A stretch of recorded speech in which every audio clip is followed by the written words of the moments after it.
evening, everyone. Welcome back from summer. It's now 7:00 p.m. and I note the presence of a quorum. I also note the return of the warrant, which was duly posted and distributed to all households in Weston. And without objection, we will waive the reading of the warrant, and I will call this meeting to order. I'm Rip Hastings. I'm your town moderator. Deborah Davenport's with me, the town clerk. Members of town boards and committees are in the front of the room. Members of the Weston town departments, the school department, and others. Weston Police Department's here, Weston Fire Department's here. Chief Linehan and Chief Woodside are both here. And welcome to all. This is your meeting, not their meeting, and I hope that we will have a good one. As you've already figured out, we will be voting by placard at this meeting, choosing to save several $1,000s by not using the voting devices. I hope you all remember how to do that. In the event a counted vote is required, we will do that the old-fashioned way by a standing count. There are 4 residents, Jean Thurston, Frank Kane, Peter Hill, and Alex Selvig, who've agreed to serve as tellers in the event that they are needed. And if they are, I will ask them to come forward at the appropriate time to be sworn. Seating and participation for tonight's meeting is limited to the auditorium, and it looks like we have plenty of room. If you wish to speak to an issue, please come to any of the 3 microphones in the front of the room and form a line. If your mobility is limited, someone will bring a microphone to you if you raise your hand. If you rise to speak, I ask that it be to ask a pertinent question or to offer insight that has not been previously presented. When I acknowledge you, please state your name clearly and your address, and I will recognize you then. A few general procedures for our meeting. Please address your remarks to the moderator. With few exceptions, Weston Town Meeting has a long tradition of vigorous but civil and respectful debate. Let us honor that tradition tonight. Please confine your remarks to the issues. Avoid impugning the motives of any person or any group, and avoid personal attacks or references to other speakers. It's my responsibility to ensure that the meeting proceeds in an orderly and efficient manner. I ask for your help in fulfilling that responsibility. On each article, it will be my practice to recognize the proponent for a motion and then to recognize interested town boards, committees, and other voters who have prearranged remarks in support or opposition. The positions of the Finance Committee on each of the articles before us tonight are set forth on a handout that was available in the back of the auditorium in the hallway. After any prearranged speakers, I propose to alternate recognizing individuals who wish to speak in support of the motion, those who have a question, or who, There is a car with their lights on. It is a Volkswagen GTI, plate number 1HH994. If it's you, you might take a moment. Thank you. I encourage all of you to be concise and avoid repeating each other's points. As has been the practice for several years, we will use a so-called consent agenda for the first 5 articles on the warrant. I will explain that a little more fully in a moment. All motions of any significant length must be in writing, and I don't anticipate that, but if you have such a motion, please bring it forward at the appropriate time. In addition, among the handouts available in the hallway as you checked in was a 3-page handout entitled A Brief Guide to Weston Town Meeting Procedures. This guide outlines our other traditional procedures for town meeting and is unchanged. Our first order of business will be to accept those normal operating procedures for this meeting. So I will ask for a motion to use placard voting for all substantive votes, to permit non-residents to speak in the discretion of the moderator, to permit town employees to speak, if they so choose, on matters affecting their respective interests or areas of responsibility, and to use the procedures found in the brief guide to town meeting procedures, including the financial interest disclosure procedure and the consent agenda for Articles 1 through 5. Is there such a motion? Is there a second? All those in favor, please raise your placards. All opposed, please raise your placards. Motion passes, but not unanimously. Thank you. So let us proceed. The consent agenda. Let me describe this for you more briefly. As we've done in the past, we're going to use the consent agenda for the first 5 articles. These are typically articles that don't tend to generate much discussion. I will turn to Select Board Member Bent, who will read the title of each article in the consent agenda and will identify the funding source, dollar amounts, or other actions to be taken in those articles that require such additional information. And she will pause briefly between each of those articles. And if at least 10 people ask that a particular article be held, we will remove it from the consent agenda and deal with it separately. After going through that process with all 5 of the first 5 articles, we will entertain a single motion to approve the articles that remain in the consent agenda without further debate. If any articles are held, then after voting the consent agenda, we will proceed to deal with those articles in order until we have concluded those. So, I guess I would now recognize Select Board Member Bent.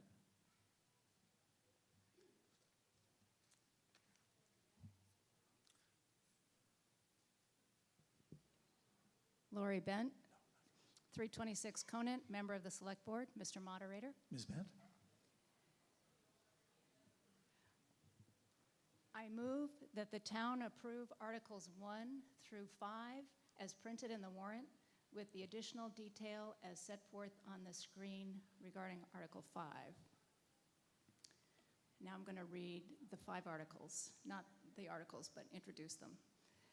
Article 1, amend general bylaws to allow for procurements under General Law Chapter 30B for greater than 3 years. Passing this article will give the town greater flexibility to secure the best and most appropriate deal for the town on leases and contracts. Does anyone wish to hold Article 1? I see no hands. Please proceed. Article 2, acceptance of a sidewalk easement at 11 Beach Road. This will correct a sidewalk encroachment at the property at 11 Beach Road. Does anyone wish to hold Article 2? I see no hands.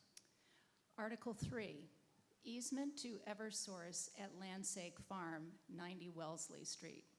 This will authorize the Select Board to execute an electrical easement at 90 Wellesley Street where Lancake Farm is located. Does anyone wish to hold Article 3?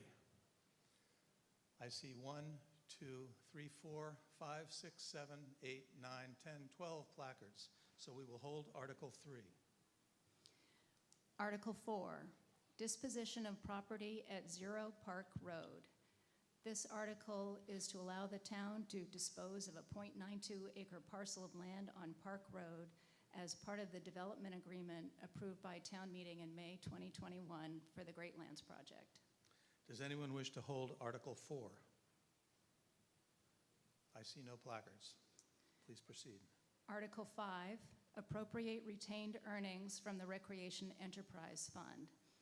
This article appropriates funds to the Recreation Department Enterprise Fund from retained earnings to be used for upgrading recreational amenities such as picnic tables and chairs and benches related to the Memorial Pool rehabilitation proposal in Article 6 that are not eligible for funding through the Community Preservation Program. Ms. Bent, do you wish to specify a dollar amount? I do not. $75,000. Yes, that was specified earlier on that first slide. Sorry about that. Thank you very much. Does anyone wish to hold Article 5? I see 1, 2. I see 2. Not sufficient, so Article 5 will remain in the consent agenda. Thank you. We have now determined that the consent agenda will be comprised of Articles 1, 2, 4, and 5. Because Article 4 requires a 2/3 majority vote, the consent agenda will require a 2/3 majority vote. So I will ask all those in favor of the consent agenda to please raise their placards. Thank you very much. All opposed to the consent agenda, please raise your placards. I declare that the consent agenda passes almost unanimously, by a clear 2/3 majority. So we will now turn to Article 3, the easement to Eversource at Lancake Farm at 90 Wellesley Street. Ms. Bent, do you wish to speak further in support of Article, or do you have a motion under Article 3? I'm sorry. Let me ask you for a motion.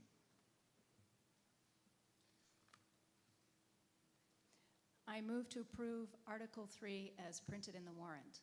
Is there a second? Thank you, Ms. Bent.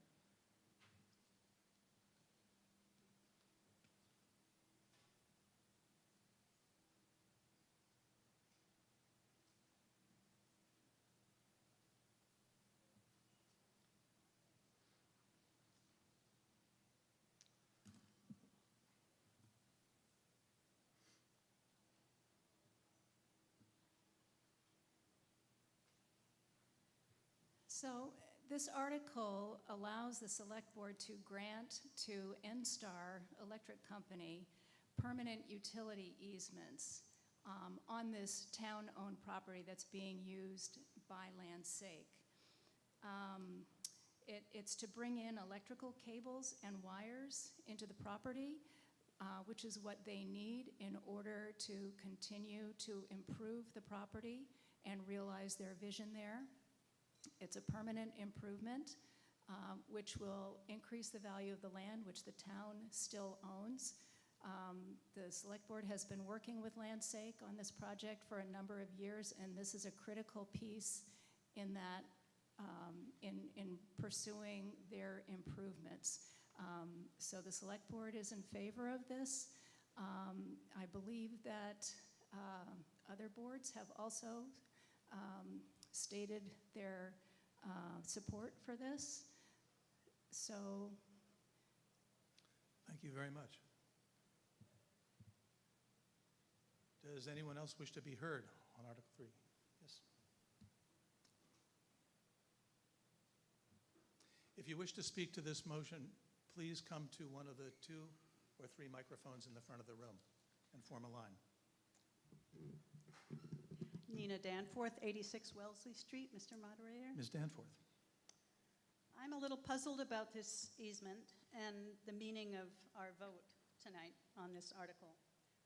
I'm a direct abutter to the 40-acre field, so I've watched with great interest and some concern as the development plan rolls out.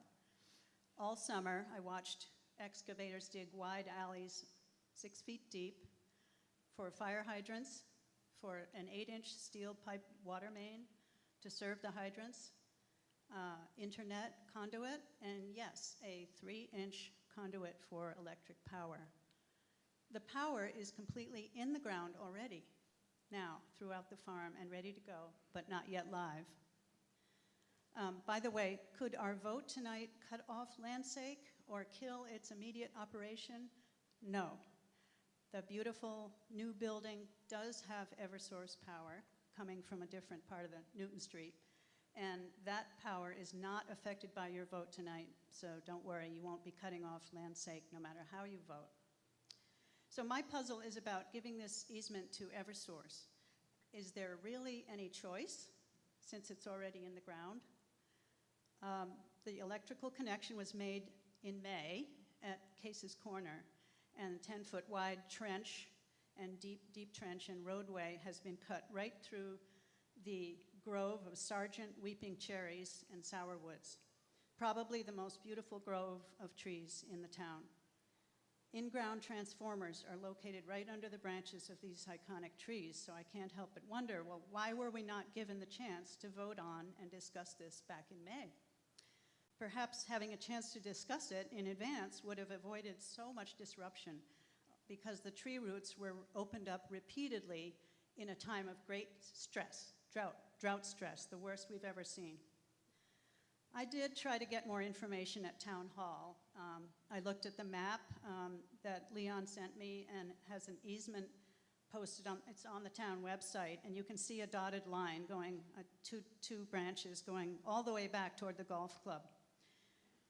It's just for, is it just for a 3-inch conduit, or is it for the dirt roads that carry the pipes?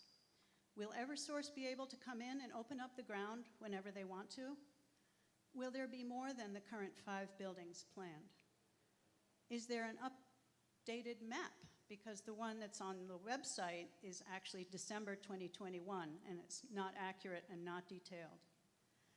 I think that we all get that the farm needs power, and it's of course it does. And Eversource will power the lights in the new buildings, the fans, the AC units, and for the walk-in coolers, the freezers that hold local meats, the computers, cash registers, and even the bands that play music at events. The success is already evident from the crowds that we see all the time coming from far and wide. But none of us wants this special property to drown in its own success. So my conclusion is this easement question is important. And I think in the long run, we do have a choice. It's more than allowing us a 3-inch conduit pipe. A permanent easement is not a minor thing. It's tied into growth. How can we as concerned citizens moderate or put limits on the development of this very special and very small piece of land in our town center? I really look forward to your answers.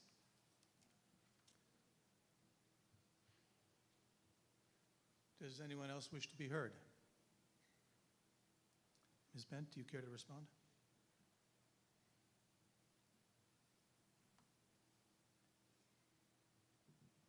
The maps that are available on the website are the current maps. It's what we have. As Ms. Danforth said, the conduits are already in. This is really a technical matter of granting the permanent easement as requested by NSTAR to make sure that we crossed our T's and dotted our I's in this matter. So we viewed this as a mere technicality. And it is something, as I said, the power is going in. It is something that will need to happen. So I hope that you will vote in favor. Does anyone else wish to be heard on Article 3? If not, we'll proceed to a vote. We'll proceed to a vote. All those in favor of Ms. Bent's motion under Article 3, please raise your placards. I will tell you this requires a majority vote. Thank you very much. All those opposed, please raise your placards. I declare that the vote passes by a majority and the motion is approved. We will now proceed to Article 6. Steve Ober, 11 Ridgeway Road, member of the Community Preservation Committee. Mr. Moderator? Mr. Ober.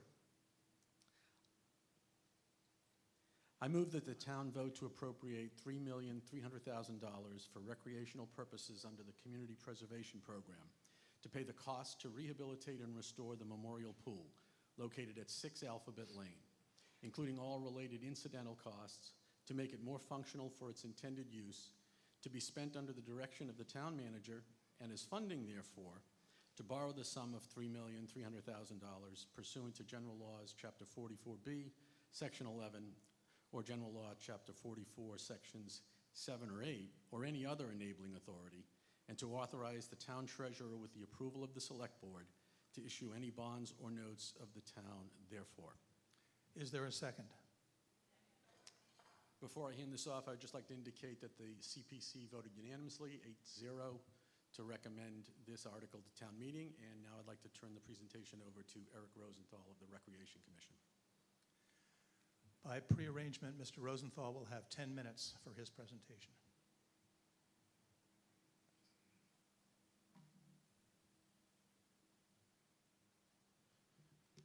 Eric Rosenthal, 15 Lincoln Street. Mr. Rosenthal. Thank you. Hi, my name is Eric Rosenthal. I'm up here tonight as chair of the Weston Recreation Commission to ask for your support on warrant Article 6.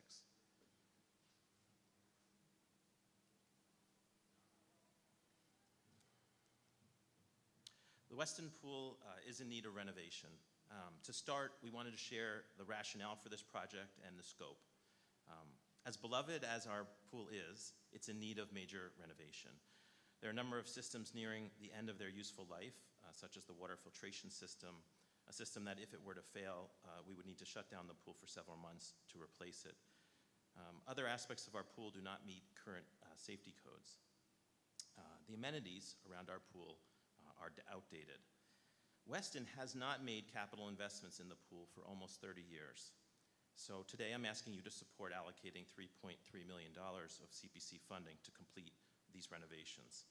If passed, the aim is to begin construction this month and reopen a newly renovated pool next June.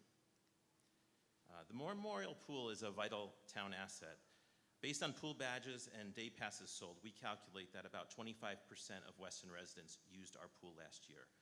That's a much higher percentage than all neighboring towns, except one, Needham. And this data shown here was taken the year they opened their newly renovated aquatic center. That is more of a water park than a renovation, and so we're not going to compare ourselves to them. But our attendance yet is impressive, but data indicates it could go even higher. The 25% of our town that visit the pool is more than that use our public schools, more than that vote in our town elections, and more, as you see here, than attend town meeting. It's not just where Westonians go to swim, but where we see our neighbors and where we connect with our community. The investment here will make a number of upgrades and additions that will help our pool, not only from an enjoyment perspective, but also operationally and financially. We are in the business of fun. We operate an enterprise fund and must recover 70% of our costs, and therefore, financially, we need to operate this like a business. And here we're asking for a capital investment in that business. We have a number of upgrades, and we can read through this list here. It's not just a filtration system to sort of update the current water filtration. It's not just ADA compliant walkways, but it's things like permanent steps into the pool or a handrail on the shallow end to get into the pool, places where people of all ages, including myself, sometimes struggle to get in and out. It's outdoor showers, but also areas such as a new entry building, an area where we have a concession stand, that we can sell items, and you can read some of the rest of the items here. This array of amenities is intended to make Memorial Pool more attractive and enjoyable, and I'll go through some of these in detail later. Specifically here, you'll see a rendering of some of our updates, which I'll walk you through. The funding will allow us to improve accessibility around the pool. So additional safety railings are located where you can see them here on the shallow end. There's currently no steps to get in here. New concrete entry stairs will replace a sort of rickety plastic stair area, which is slightly hard to get into the pool, and there'll be a new peninsula there for a lifeguard chair. We'll also be adding multiple safety railings at the far end that you see there, but also ADA accessible walkways. We've trimmed down the amount of pavement we're adding here so that we can really sort of minimize the environmental impact. This is a rendering that our architect did of how the pool will look like. One of the first changes that users will see when they come is this new entry building. It will have two new family gender-neutral bathrooms with plenty of room for changing and hot water showers.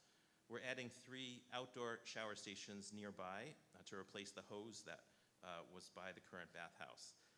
The check-in area will be equipped with Wi-Fi. That's financially important so that we can process a new pool membership right at the pool instead of making people go to the community center. So this means if you have a guest come who wants to get a membership on the spot, they can do so as opposed to sort of promising that they'll come by another time and get that membership.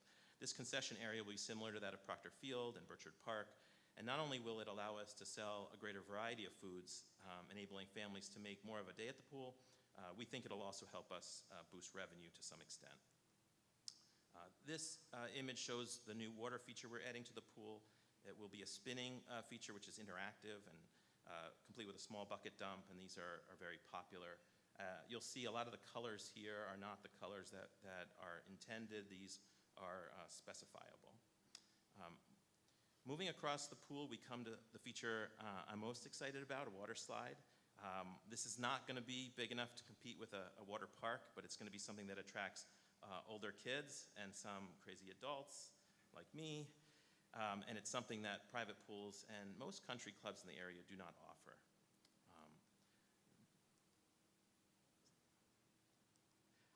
This rendering here shows the renovated pool looking towards country school. One of the new additions this shows is a lifeguard and first aid station. It's a new building we propose next to the bathroom that will offer a private place to administer first aid when needed. It will have a manager's office that for the first time can overlook the pool itself. Another key area of this renovation is the addition of a splash pad. Splash pad will have 7 elements, all of which were chosen based on the variety of water types and interactions and experiences, but also being specific to monitoring the amount of water that they each use. They were chosen to sort of be minimally impactful for that. Some of the things I want to point out to you about the splash pad area are first that the features will be controlled by a manual timer. So only when a child or parent pushes a button will the water come on for a set number of minutes. Second, one of the reasons we think this is such a great addition to our pool is that it gives kids an opportunity to play in the water without forcing you, their parents, to get in the pool.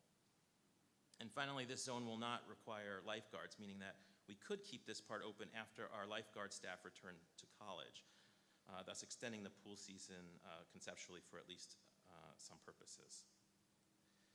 Hidden behind the shade trees, which are being deliberately maintained, is a renovated sand play area. We'll be changing the orientation of the sand play area to better utilize the space near the bathhouse. So the red shape represents the current footprint, and the yellow rectangle shows where the new area will be. The existing shade frame is in good shape, and so we'll be reusing that with a new fabric cover. In addition, we'll be adding a shade structure to the edge of the sand play area to provide some additional shade to new benches that will be located there, so parents or grandparents or family can watch. An additional shade structure can, let me see, get my slides right. An additional shade structure is located for other areas, not just for that sand play area. As this rendering shows, you can see there'll be a covered, get this one right. A covered walkway to the bathhouse that'll provide shade also for benches that overlook the splash pad area. We'll be adding some commercial grade umbrellas around the pool. You can see that these are similar to ones currently used in Belmont, which they recently installed, and they're very popular there. They'll be able not just to go up and down, but to rotate on that articulated arm so that you can move the shade to where you're located, which is sometimes important as the day progresses. Recreation commissioners are aware this is a meaningful financial ask. Through the entire development process, there's been a lot of collaborative decisions made, not only to limit cost and scope of the project, but to reduce the environmental footprint. Explicitly, this slide shows some decisions that were made for these costs and environmental reasons. Some ones we get questions about are, can you separate out a small area for children? Can you do heating or focused heating? They're beyond the scope of this meeting. We've really thoroughly addressed those with experts. We're asking for $3.3 million of CBC funding to complete the renovation. Last month, the project was put out to bid using the required public bid process. We had 3 bidders. Construction Dynamics was the low bidder at just under $2.9 million. We like this firm not just because it was the lowest bid, but they also do the vast majority of work in-house versus using subcontractors. They've had a lot of experience doing community pools around Boston. This is a big investment in our pool, but I think it's a prudent investment. Before COVID, we saw attendance declines averaging 15% per year. Obviously, we had a bounce in COVID, and global warming helped us this year with the drought that we had. But before that, the revenues were falling, and we do worry about projecting further declines. We have modeled this, and we think that this investment will help us maintain and even make modest growth and recover the cost of this project, albeit over a long period of time, perhaps 20 years. The Rec Commission has been working on developing this project for several years. We've gotten a lot of valuable insight and input from a host of community groups, from COA to WCCA. We've been in front of numerous town boards and committees, which asked us great questions and really pushed our thinking, and then voted to support this project. So coming to this final town meeting has been a community effort, a great one. Project's not going to just enhance experience for one segment of the community. It will benefit everyone, and I believe everyone here. For kids, older kids, adults, and seniors, it's really a project that will benefit the whole community. So I ask you to support this article. Thank you. Thank you, Mr. Rosenthal. Would anyone like to speak to Mr. Rosenthal's motion? No one. Well done. In that event, we will vote. This requires a 2/3 vote because it requires bonding. I will ask all of you who are in favor of Mr. Rosenthal's motion to please raise your placards. And all of you who are opposed, I declare it up. Yeah, it clearly passes by a 2/3 majority, not quite unanimous.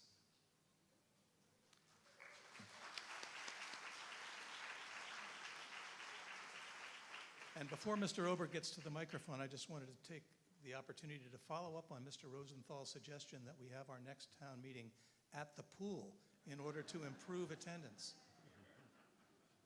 Steve Ober, 11 Ridgeway Road, member of the CPC. Mr. Ober. I move that the town transfer $85,000 from the open space allocation of the Community Preservation Fund and approve Article 7 as printed in the warrant. Is there a second? Thank you very much. Mr. Ober? Here again, the CPC voted unanimously 8-0 to recommend this article to town meeting. And I'd like to turn the presentation over to Melissa Crocker of the Recreation Commission and Recreation Master Plan Steering Committee. Once again, by prearrangement, Ms. Crocker will have 10 minutes for this presentation. Thank you, Mr. Moderator and Mr. Ober. I am Melissa Crocker. I represent the Recreation Master Plan Steering Committee tonight as its chair. I'm also a member of the Recreation Commission. Next slide. Ms. Crocker. Thank you. We're here tonight with a similar but not exact request from May's town meeting. The key difference tonight is we are now asking for Community Preservation Act funds, also called CPA, not general funds. In May, FinCom opposed our request on that basis. They wanted us to get CPA funds. We now have the unanimous support of the CPC, or the Community Preservation Committee, to use CPA funds.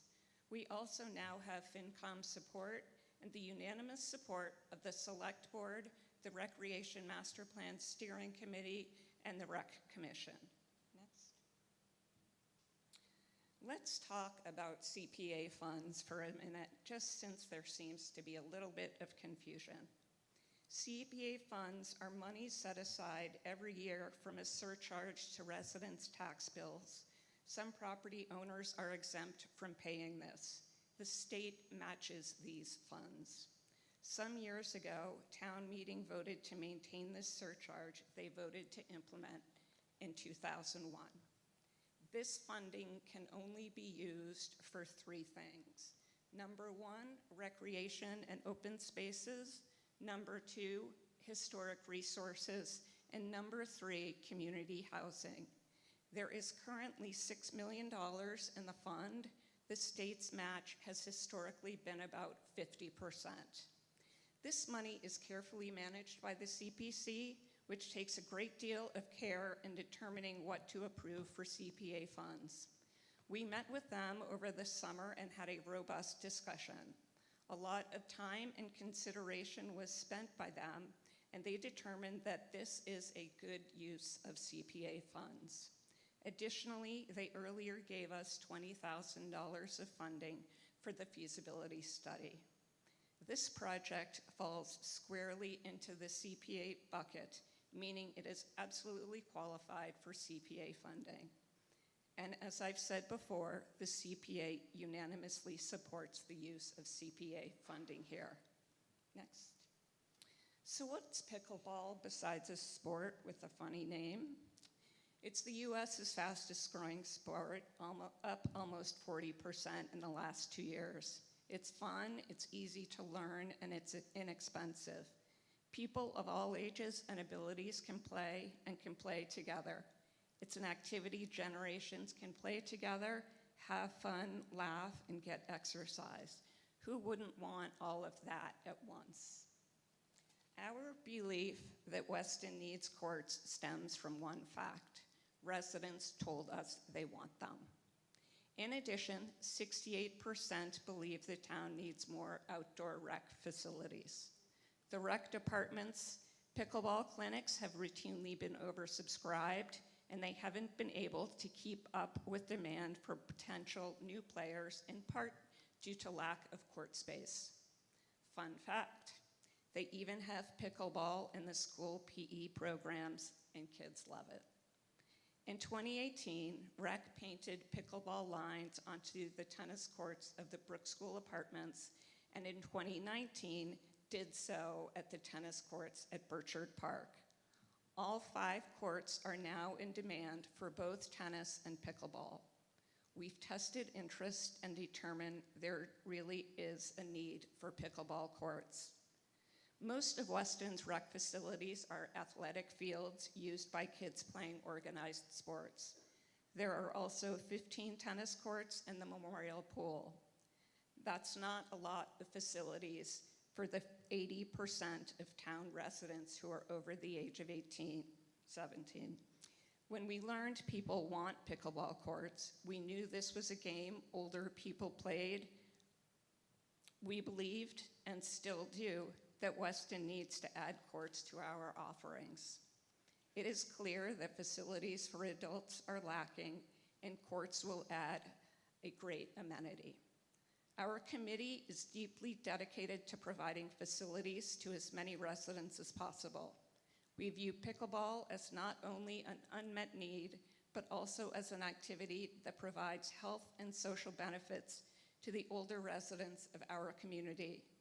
It's also an intergenerational game that can be enjoyed by people from 8 to 80 plus.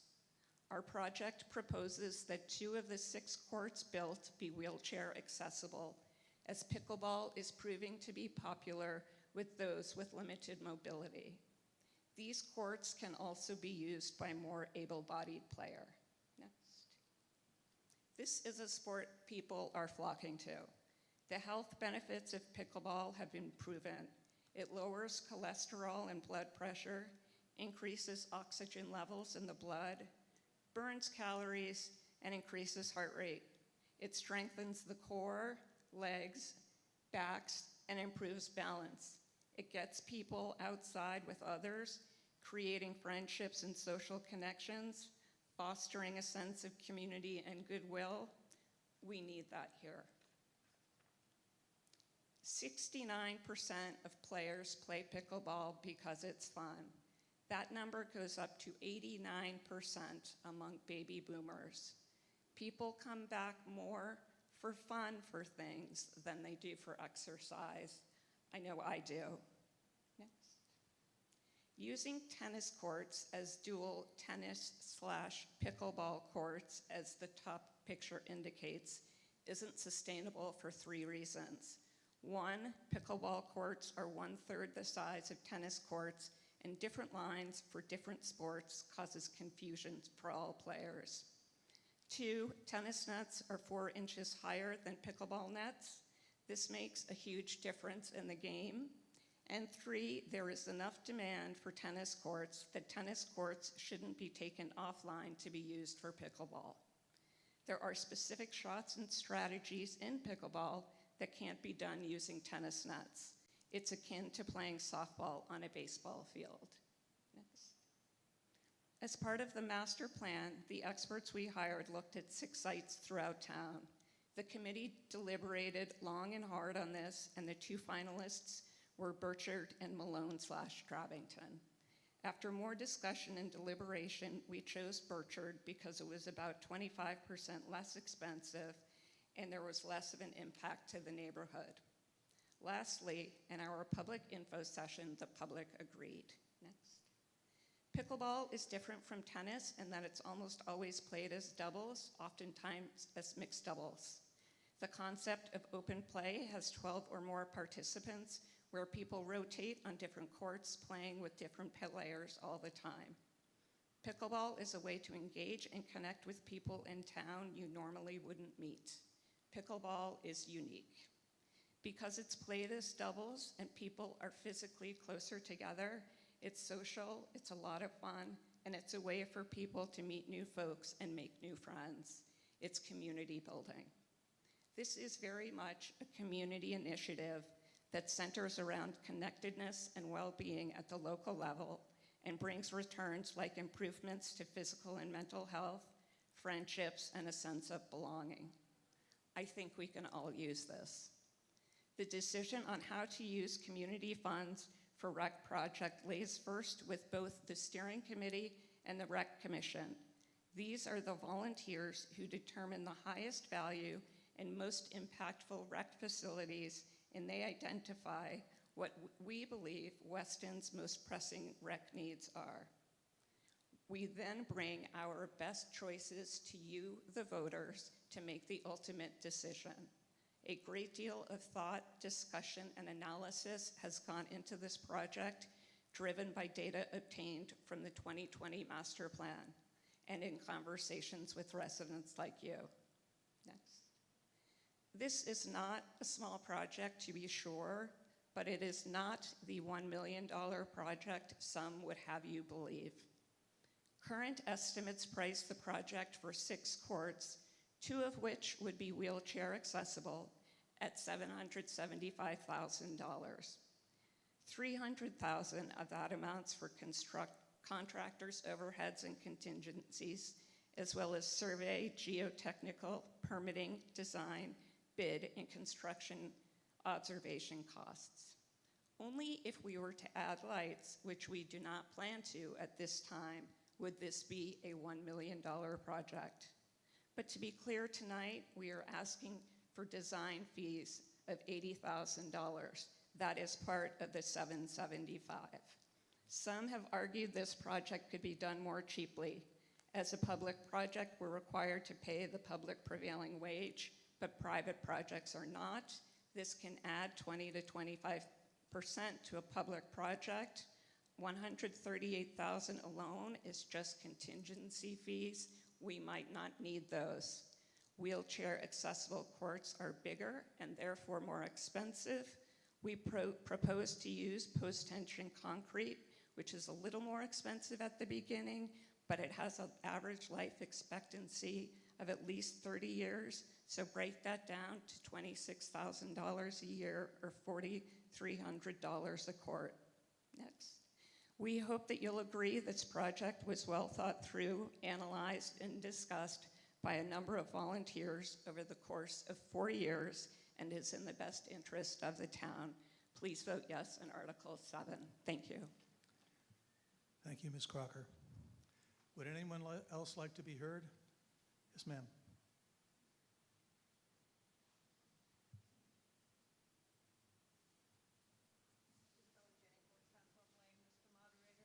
Ms. Jancourts.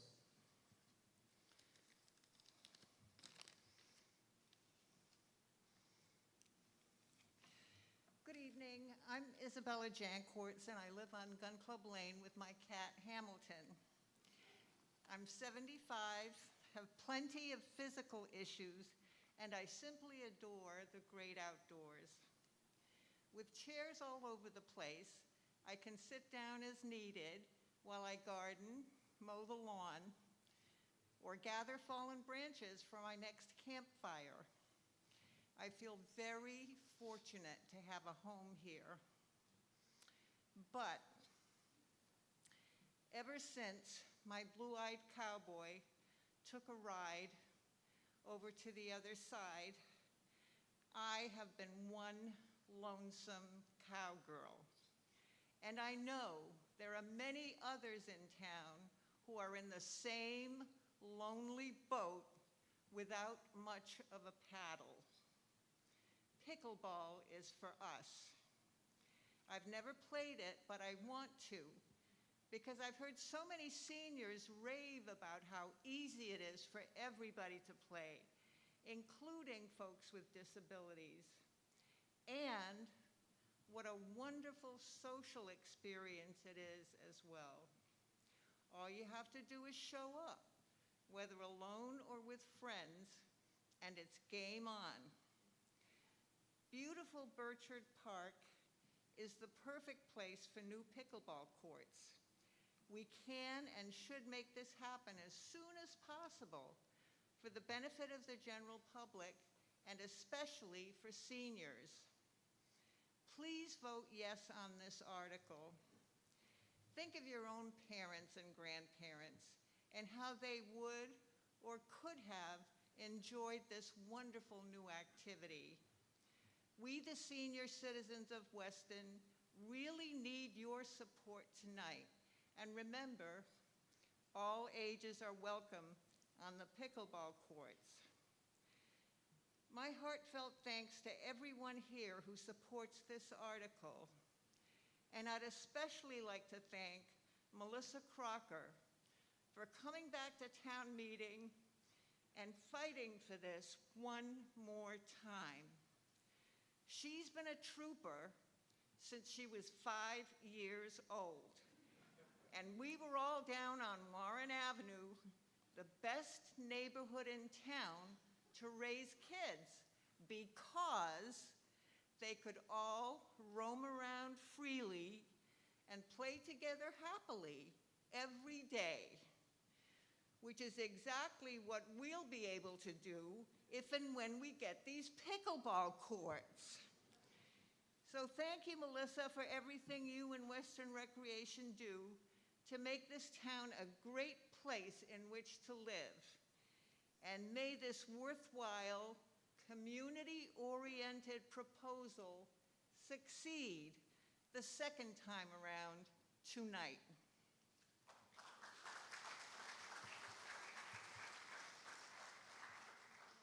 Thank you very much. Would anyone else like to be heard on Ms. Crocker's motion under Article 7?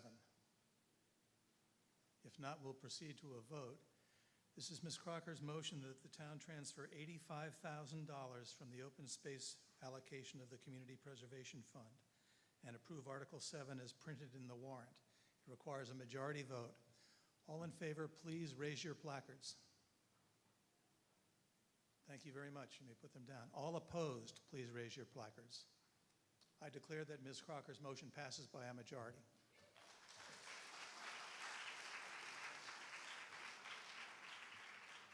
There being no further business under Article 7, we'll move to Article 8. Is there a motion under Article 8? Mr. Moderator, Ken Newberg, 230 Merriam Street, and Chair of the School Committee. Mr. Newberg, I move to pass over Article 8. is there a second? Mr. Newberg, would you like to explain? Each year, Weston's special education costs fluctuate the most of any other budget item, especially our out-of-district tuition and transportation costs. Looking over the past 5 years, the school district underspent by $409,000 in fiscal year 17, but overspent by $399,000 just a few years later in fiscal year 20, giving a recent past magnitude of variance of over $800,000 over just a few short years. The Special Education Reserve Fund was proposed to smooth out these fluctuations by setting aside already appropriated funds just to time shift and to be used at a later date. With these, especially these unanticipated costs that simply can't be projected a year in the future. After proposing this article in the late spring, I had numerous very productive conversations with various interested parties and learned a lot through the process. The school committee, when it discussed the fund in early August, wanted to have a broad support to move forward. I want to thank Lisa Rotano for meeting me on several occasions over Zoom, over coffee, over the telephone, to talk me through various concerns on the project. I met with various other people, but not 3 times. Thank you, Lisa. But what was clear towards the end of August was that we didn't have the broad support that we really wanted to bring something forward. And this was an article where we wouldn't have had the real in-depth conversations had we not requested that be placed on a warrant. We would have never gone forward and asked for a special town meeting for something like this, but we thought, hey, there's going to be one. There are some really great articles. Why not throw it on and have some great discussions? And we did. We decided as a group that this was not something that is ripe to be voted on. Perhaps in the future there may be some issues where we do have some more significant expenses, but up to this point we've been able to cover them, and we will proceed like we have in the past. Thank you all. Thank you, Mr. Newberg. Does anyone else wish to be heard on this motion to pass over and so dispose of Article 8?